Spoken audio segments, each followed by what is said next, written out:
Hello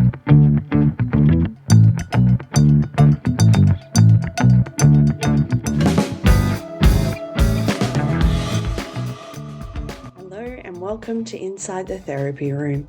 I'm your host, Sam Sellers. I'm a registered therapist, a wife, and a fur mama, and I am passionate about breaking down the barriers and stigma that's attached to therapy. Today, I want to begin by honouring the traditional custodians of the land we live and work on. Today, Matt is on Wurundjeri land, and Sam is on Gundungurra land. We pay our respects to the elders past, present and emerging, for they hold the memories, the traditions and the cultures of our First Nations people. We must always remember that the land below our feet is, was and always will be Aboriginal land. Today I'm chatting to Matt Glover. Matt is an accredited counsellor with the Australian Counselling Association and holds a master's degree in counselling from Monash University. Since 1998, Matt has been involved in a variety of counselling and pastoral care roles, ranging from home-based healthcare to emergency relief and crisis support. He is the director of MGA Counselling Services and provides individual, couple, family and group counselling at the Croydon Hills and Warrandyte Centres in Victoria. Matt provides professional and personal development courses on a range of topics and speaks regularly at conferences and in the media on sexuality and mental health. He is also the founder of Forest Therapy Victoria. Matt has a special interest in relationship counselling, grief, trauma, abuse recovery, high sensitivity, and spirituality. He uses various person-centered techniques in his counselling rooms and runs individual and group forest therapy sessions. He is also available for speaking engagements on forest therapy and mental health, which is why we have him today. Tune in to hear him share about what forest therapy is, discuss the benefits of getting out into nature and how it differs from just going on a casual walk yourself. He shares stories of how impactful nature has been for him personally and for the people he works with, and what myth he would love to smash about forest therapy. Oh, and he gives it a red hot crack at trying to convince me to do a forest therapy session with him. We hope you enjoy joining us inside the therapy room. Welcome, Matt. Thank you, Sam. How are you going? I am well. How are you today?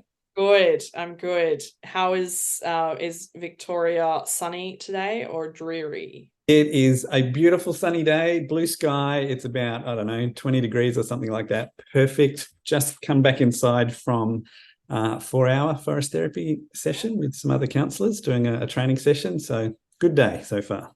That is a nice little segue, wasn't it? Absolutely. Proud of myself. I'm sure that's probably was not planned, but nice little segue.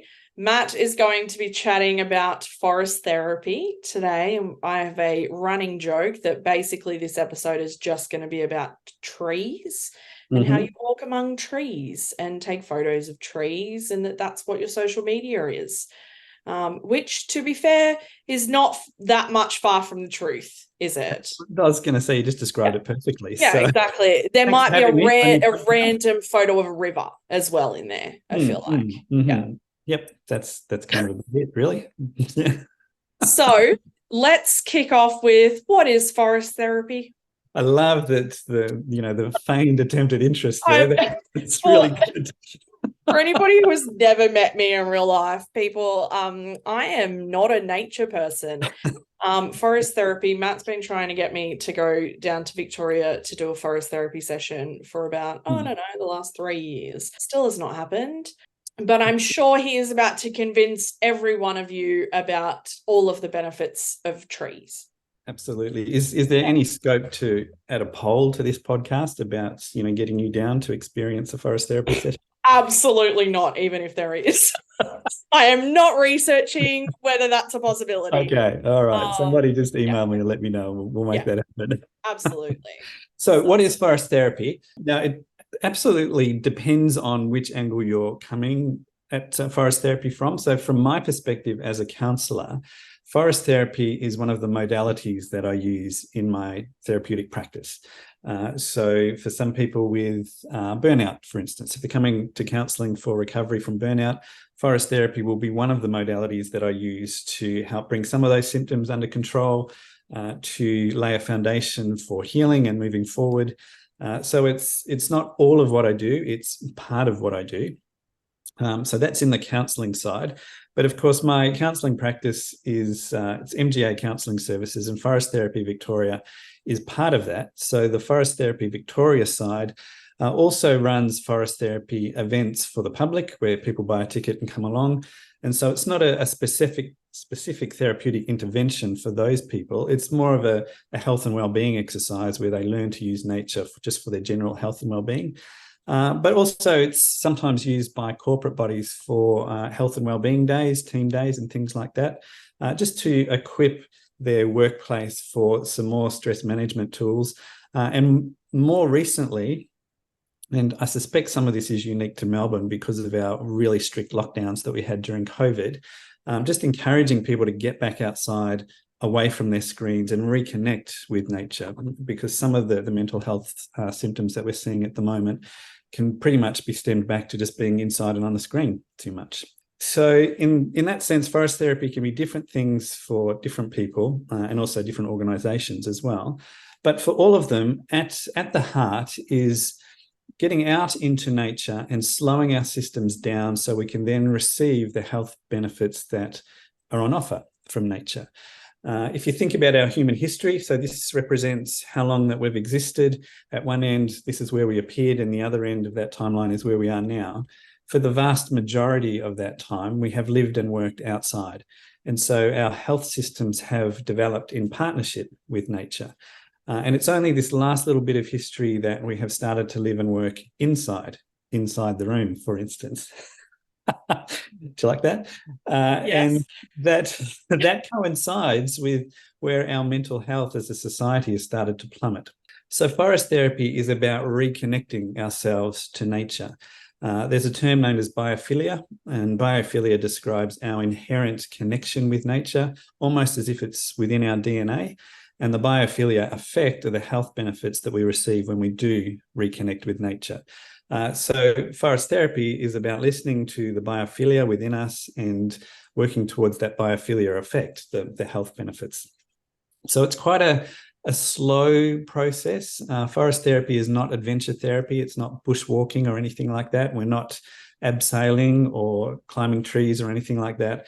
It's a combination of mindful, sensory, and creative nature-based activities, all designed to slow your system down, to experience time in the same way that nature experiences time, and then open yourself up to receive those health benefits.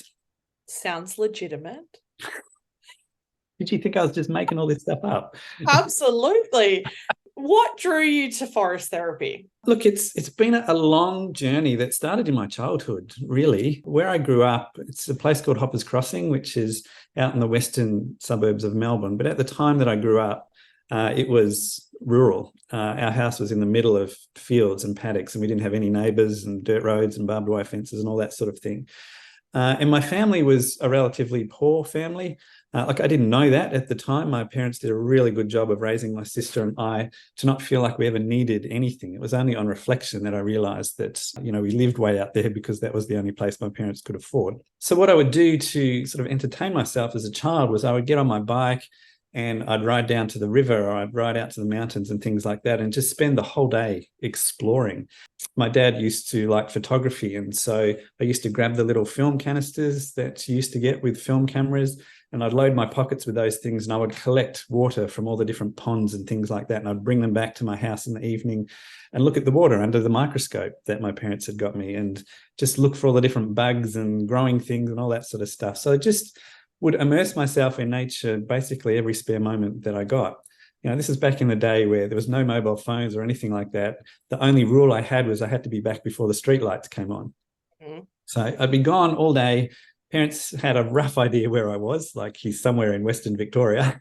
And as long as I was back, that was all okay.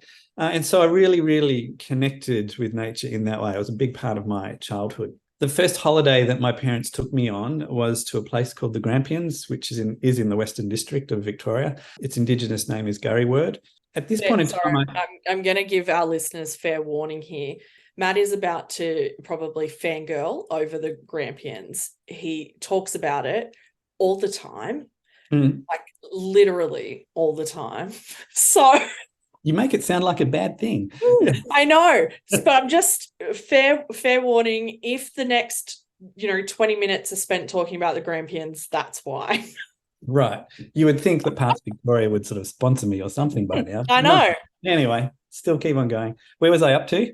The Grampians. All right. Okay. So, yes, 9 years old. My parents took me to the Grampians. And the reason that they took me there was it was only sort of 2.5 hours from home. At the time when I was 9 years old, it wasn't a national park. It wasn't a tourist destination. And they would take us in the middle of winter when nobody was around. So it was affordable for us. So quite a cheap holiday. I was 9, my sister was 6. And what would happen is we got there, we'd do a hike or a bushwalk during the day. And then in the afternoon, when we got back to our accommodation, my parents would sit around the campfire with the other adults that were staying in the same location. They'd all have a glass of wine or something.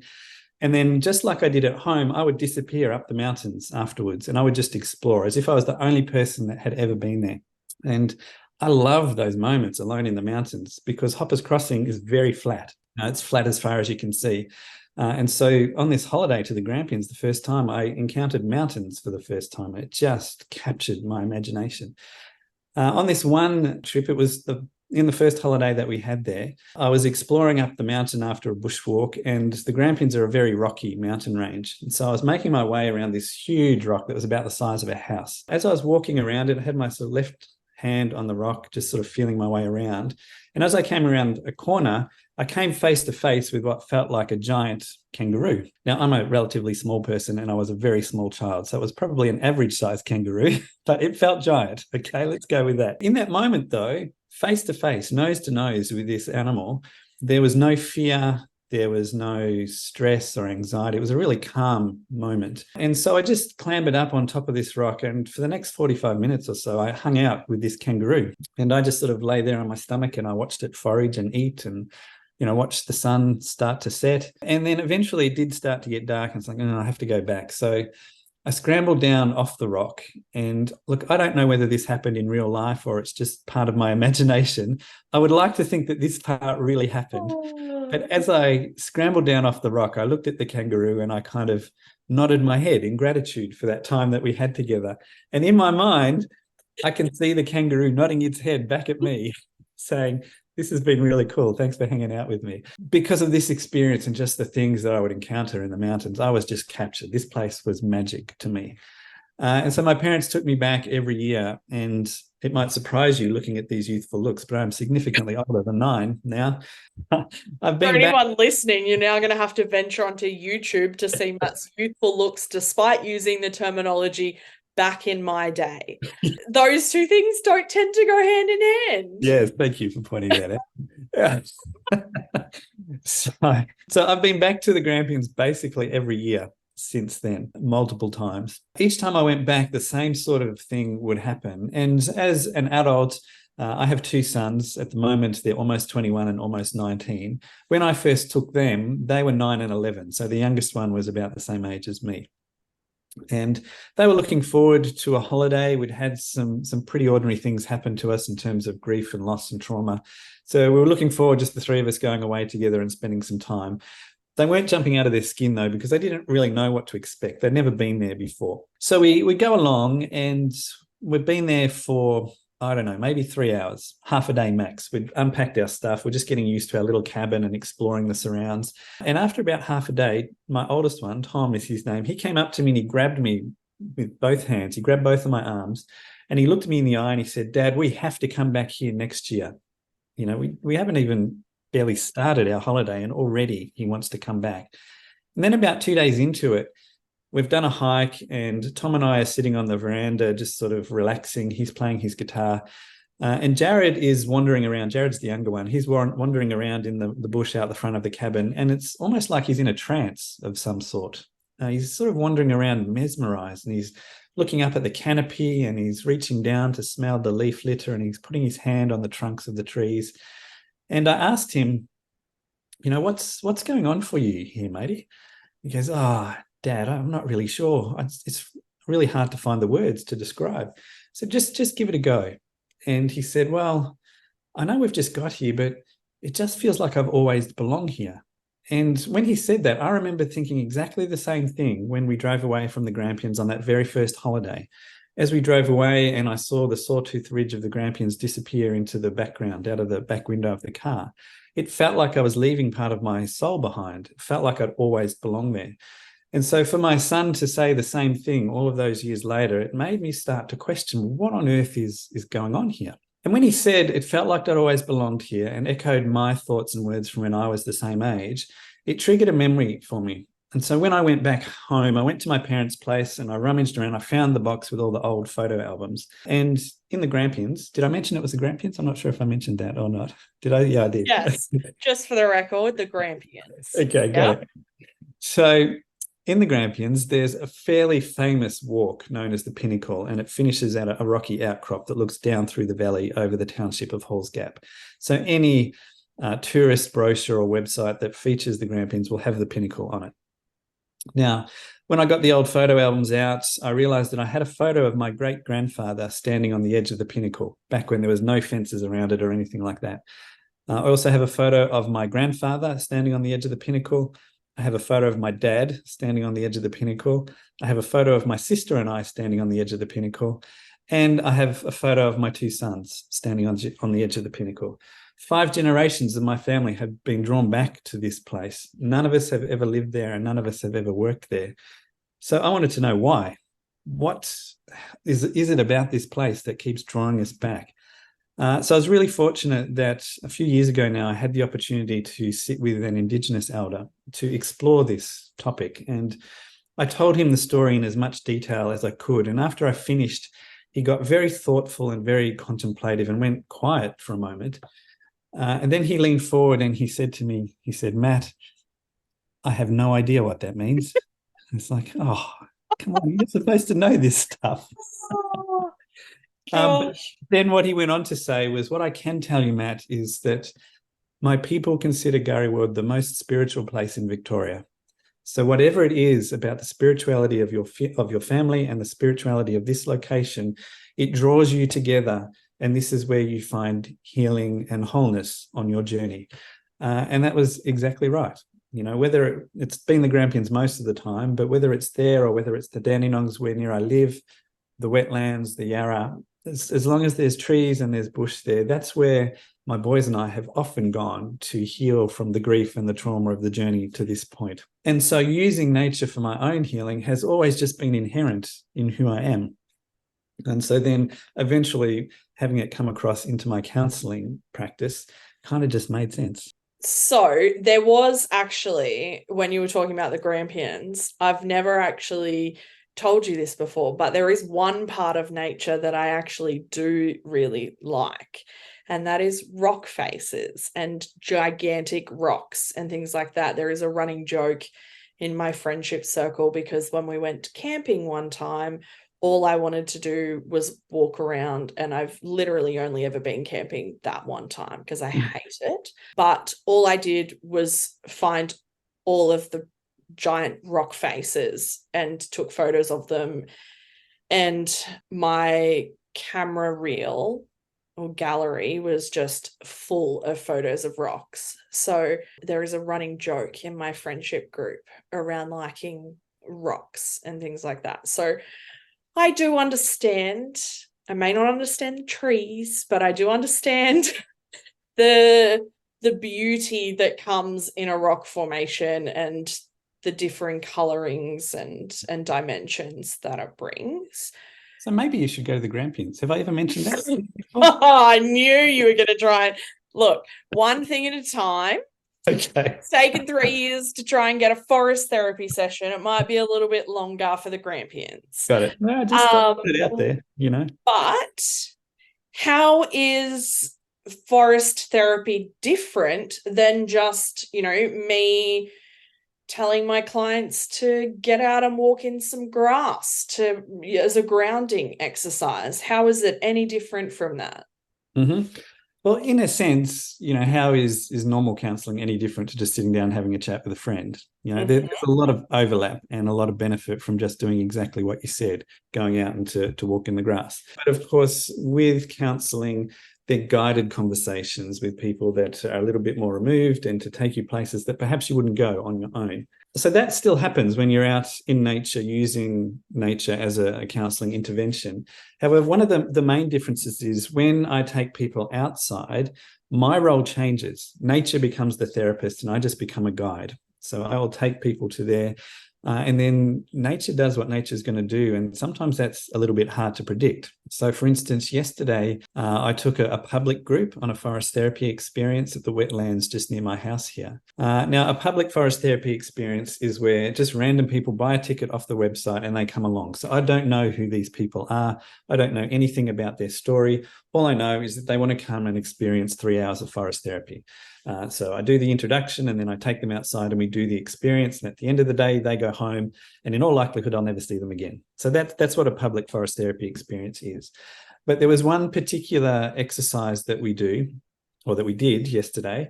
And afterwards, this woman was sobbing like you would not believe, just that full on snotty nose, full body sobbing. And in the public events, I do say at the start, there is no obligation to share with anybody what's going on for you. And if the emotions come, just sit with the emotions and let it be. And we can talk afterwards if you would like to. Mm-hmm. So she sobbed and she sobbed and she sobbed, and people were very respectful of that and let her be. At the next exercise, she was sobbing still, or again, she kind of pulled herself together and then went back into it afterwards as we were doing some nature-based art. And then afterwards, I just said to her, look, hey, you doing okay? And she said to me, I just heard some things that I needed to hear today. And that's it. That's all she said to me. I don't know what she heard. I don't know who said what was said, but whatever it was, that's what she needed to hear. Yeah. So nature was the counsellor in that sense. Now today, just a day later, this morning I ran a training session for other counsellors and social workers that are wanting to incorporate forest therapy into their therapeutic practice. And about 2 hours into it, we're in the same location that we were yesterday. And I sent the group out to do an experience sitting at a base of a tree that was of their own choosing. And one of the counsellors that was there sat at the same tree that the woman did yesterday. And after about 20 minutes, the counsellor today was bawling her eyes out. And it's like, I don't know. Same thing. I say to everyone, if the emotion comes during our training today, you sit with that and we can talk afterwards. And she said almost exactly the same thing to me. She said, there were just some things that I needed to deal with and the tree helped me deal with them today. That's all I know. So, the main difference, I know it sounds like a bit of a cop-out, but when I take people outside, nature takes over and nature does its thing. There's a beautiful sense of healing and wholeness that comes from nature-based stuff, because there's no mind tricks or trying to find metaphors that help us relate to things differently or anything like that. It's just nature doing whatever it does, and often we can't even explain what that is, but the results speak for themselves. There are just some things that happen out there that will never happen inside my counselling room. Just won't. So my first instinct, and this might be my own sort of cynicism and skepticism, which you have, firsthand experience of. Don't know what you're talking about. Isn't it all a little bit hippy dippy? Totally. Yeah. Absolutely. Okay, good. And then we hand out the weed and smoke together after. Yeah. It's not true. We don't do that. I was like, what sort of witchy rituals are we doing with these trees? No. See, that's the thing that's, what's the word? Not a conundrum, but it's one of those things that you hear it and you think, yeah, okay, they've been smoking dope beforehand or something like that. But, we, in our session this morning, our training session this morning, we had an hour and a half of theory, scientific theory, all the theoretical underpinnings of what forest therapy is. And we talked about counselling interventions and how they can match the forest therapy stuff that we're doing. And then we went outside to practice them. So it was all very cold and clinical, and then bang, it happens anyway. And that idea that people hear things from the trees, let's just say, it does sound like, well, these people are high on something, and where do you get it from? But I've just seen it happen so many times now that I can't explain it to you, and I can't, give you a reason for why it happens, but it's just happened so many times that I can't deny its reality. And in a sense, it's not that different from what happens in the counselling room. You might be having a conversation with someone and then suddenly the penny drops and it's like, there's that aha moment and life changes from that point. What's the difference? Does it matter if it comes from the voice of a human or from the voice of nature? As long as it happens. Yeah, that's it. So do we have time for me to tell you a story? Sure, go for it. Sure. So I was working with this young couple about 6 or 7 years ago now.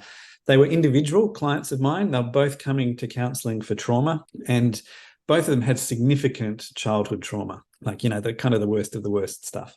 It just happened to be that they were going out. And so they asked me if they could do a couples forest therapy session together. So we arranged a time and we went out into the wetlands for about 2 hours.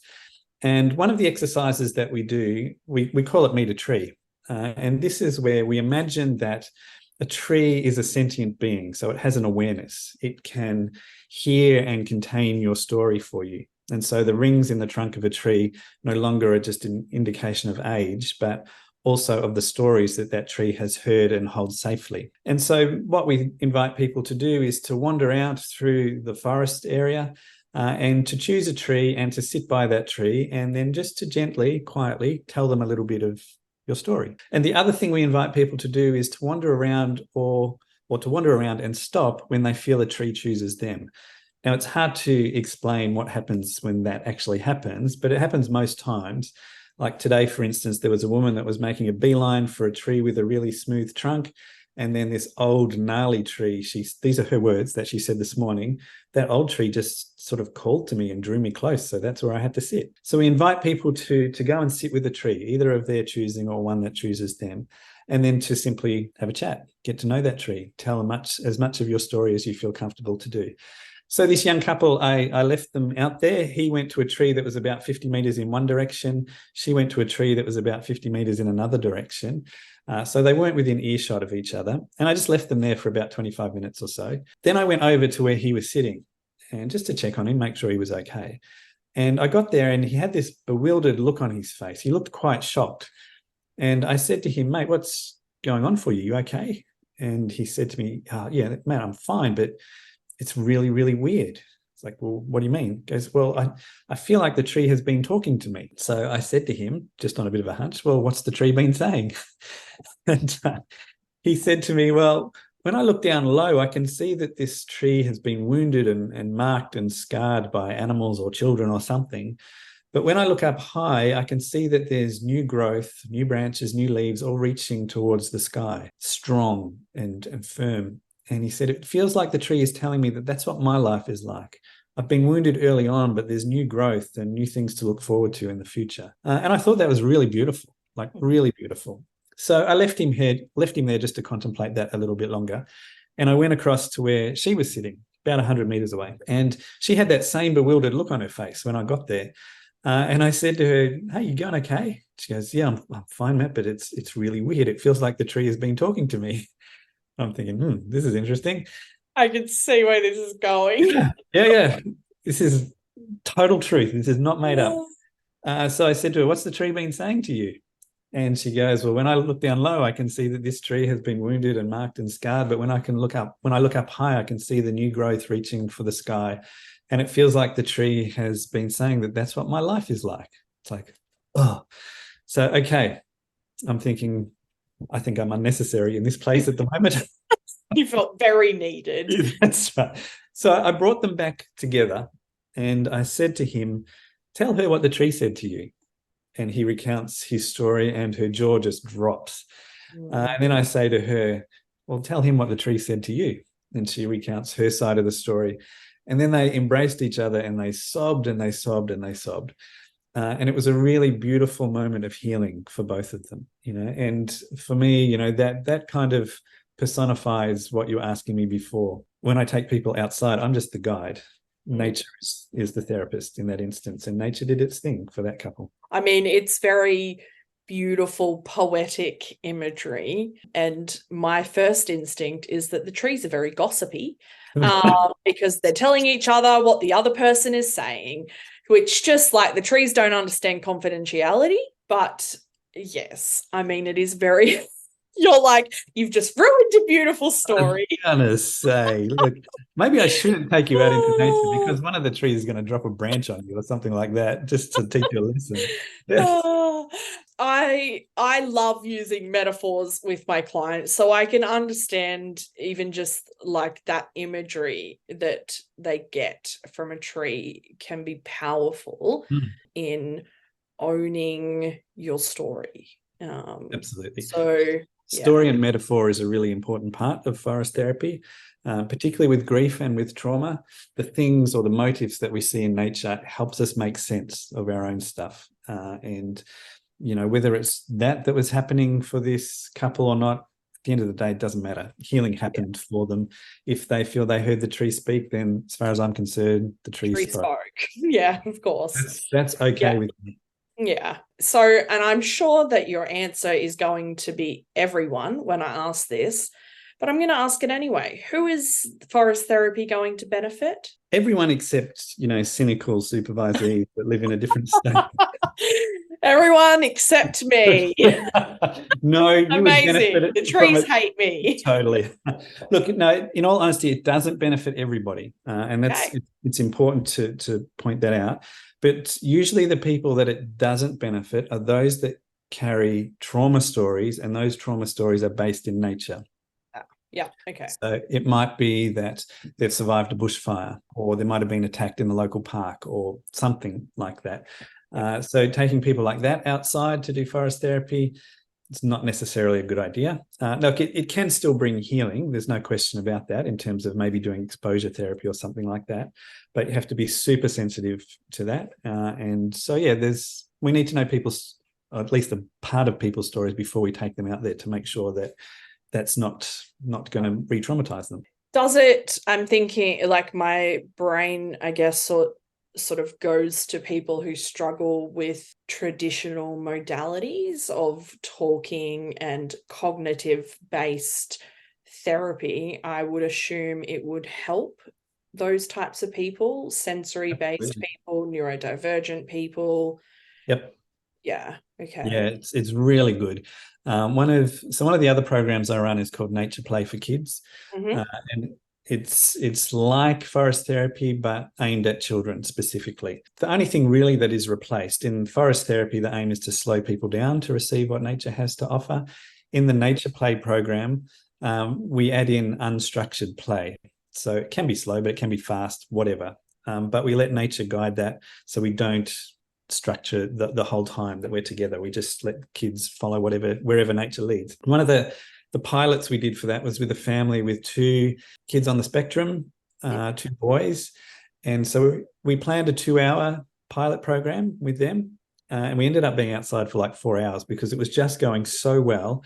They were having a great time. I was having a great time. So we just kept on going. And the mum said afterwards, I've never seen my boys like this before. I've never seen them be able to focus on one task for longer than 10 minutes. And here they were creating this giant nature-based mandala in the clearing, going and foraging for stuff and bringing it back. And mum was arranging it and dad was helping them.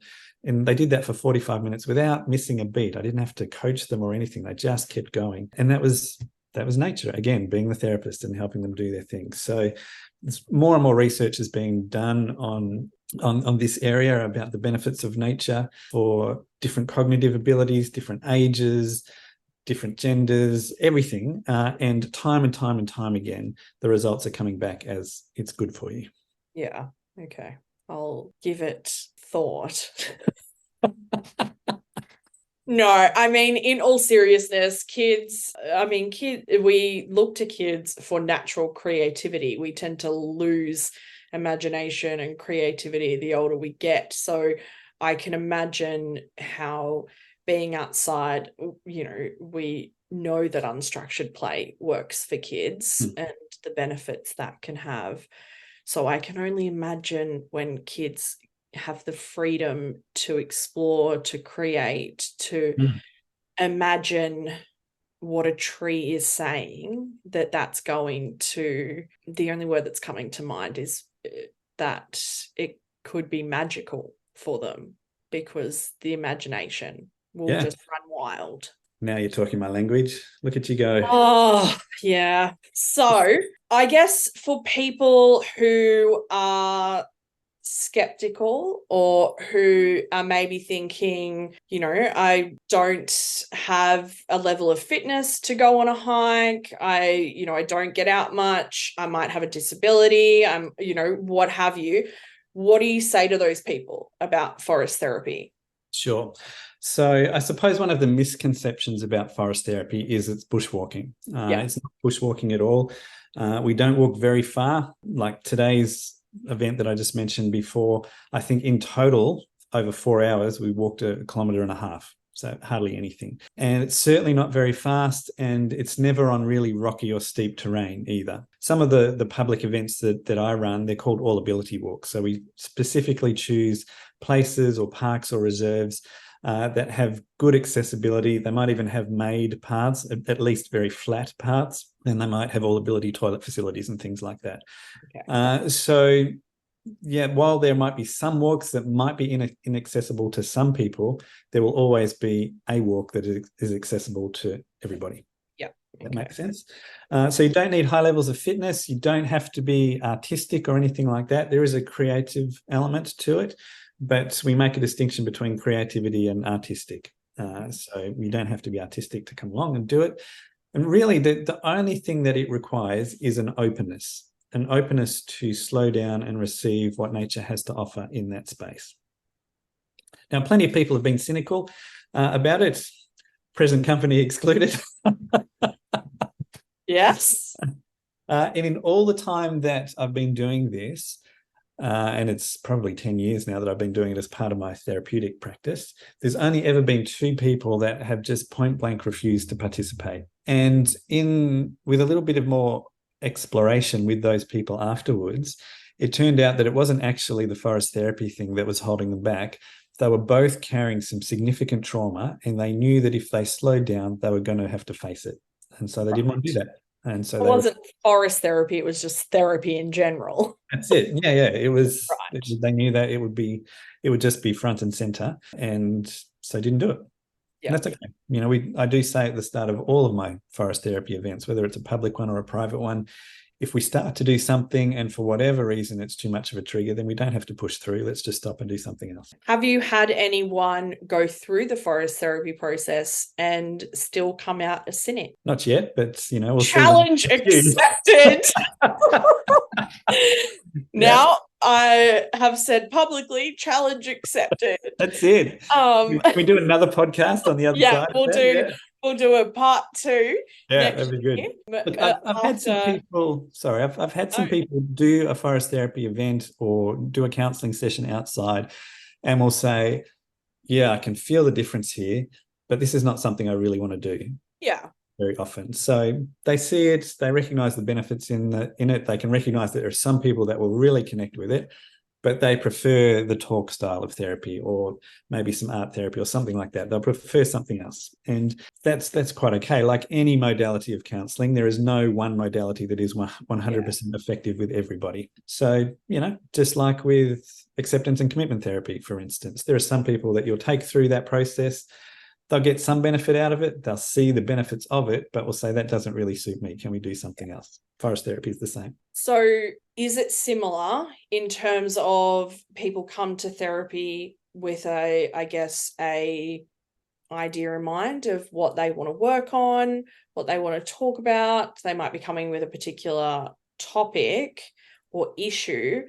Is it similar to that? Or can they just be like, I'm just going to go and see what happens? All of the above. Okay, great. Because I've been doing this for such a long time now, some people will ring up and book in specifically requesting a forest therapy session. So they've got something they want to work on, but they don't want to do it in the counselling room. So they say, can I have some forest therapy sessions with you? Fine. So some people will come expecting to do that. Other people will come to counselling for whatever reason, say it might be anxiety, and they don't even know forest therapy is a thing. So when we're doing the treatment plan together and we work out some of the things that we're going to do, I will say to them, this is an option. Would you like to try this? Most of the time people will say yes. And so we just work it in.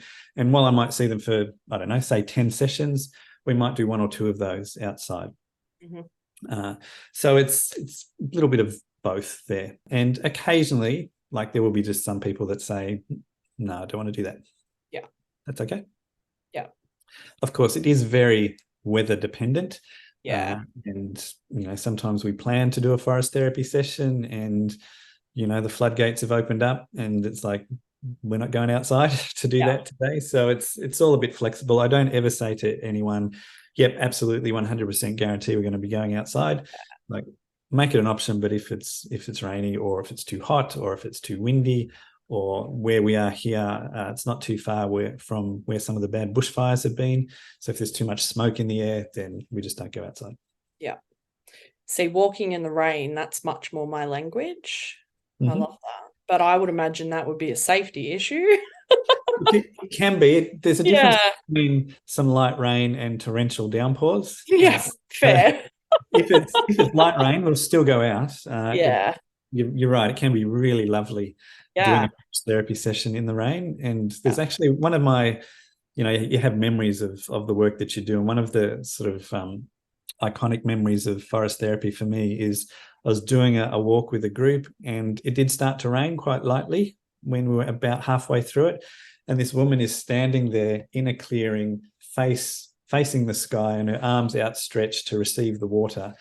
And it just, something was happening for her. To this day, I don't know what, but it looked like she was being cleansed of something by the rain. And she was a different woman afterwards. And I'm not sure that we would have achieved the same thing had it not rained on that walk. Yeah. I love rain. I get that. Yeah. So we need to take you to the rocks in the rain. Yeah. Yeah. Rocks and rain. That's my jam. Got it. So I get to this point in every podcast where I say, what myth are we smashing about forest therapy? Look, the main one I think we've touched on already is that forest therapy is not about hiking long distances or doing adventure therapy or anything like that. It's actually a really gentle practice and it's about slowing down to receive. Straight to the point. Why beat around the bush? Was that pun intended? Yeah, totally. Yeah, okay. Is there something that you think people should know about forest therapy? If you want to leave people with anything, what is that? I think it would be to have an awareness of the contribution that nature makes to your health and well-being.